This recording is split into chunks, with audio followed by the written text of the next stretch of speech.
We've been out all night for second night in a row trying to stave off the frost. Tonight's definitely been much worse than last night.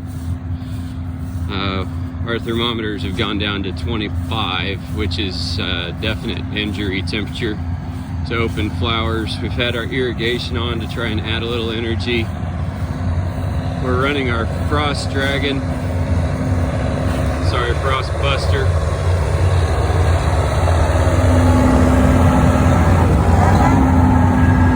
It's a propane heater that works with the freeze-thaw cycle of frost. So in theory, we go through and it's becoming a muddy mess from running the irrigation and driving through, but in theory we drive that through and it melts the frost, which you can see on the video there's no frost on these trees right now because he just drove through.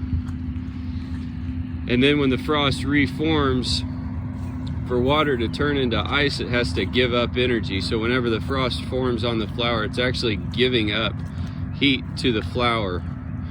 So if we can keep that flower temperature above ambient by playing on the freeze-thaw cycles, we stand a chance. So at 25 degrees, you're almost certainly going to have a high percentage, something like 90% death on flowers. But hopefully by playing on that freeze-thaw cycle, the flower's effective temperature is a little bit higher than ambient. We won't know for another week or two, but I guess at this point we can just hope and pray and run the dragon until it's till the sun's all the way up and the frost can't form anymore.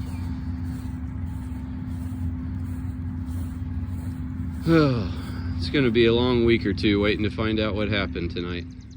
I also wanted to show our blackberries. We covered up 3 rows, only 3 rows because I just have the one cover, and also we covered those rows as an experiment over winter when we had the very cold snap. We got down to -16 at least, and so those rows are in much better shape. You can see these rows here have a lot of dead canes, a lot of dead buds, so it's just thinner foliage. So I wanted to go ahead and protect the best part of my crop, and then that also freed up the frost buster to spend more time in the apples.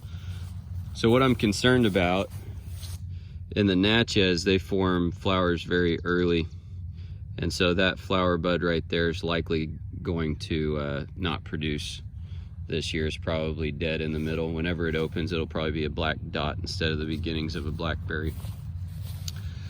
Not all is lost. I mean, all of these are still going to, these leaves are going to live, they're going to continue to grow, and there'll be more buds on them. It's just all of these early ones. So if you did U-pick in our orchard last year, you'll recall that I kept waiting and waiting for season to start, and it was because all those early buds died in a frost last year. So hopefully by covering those, we'll be all right.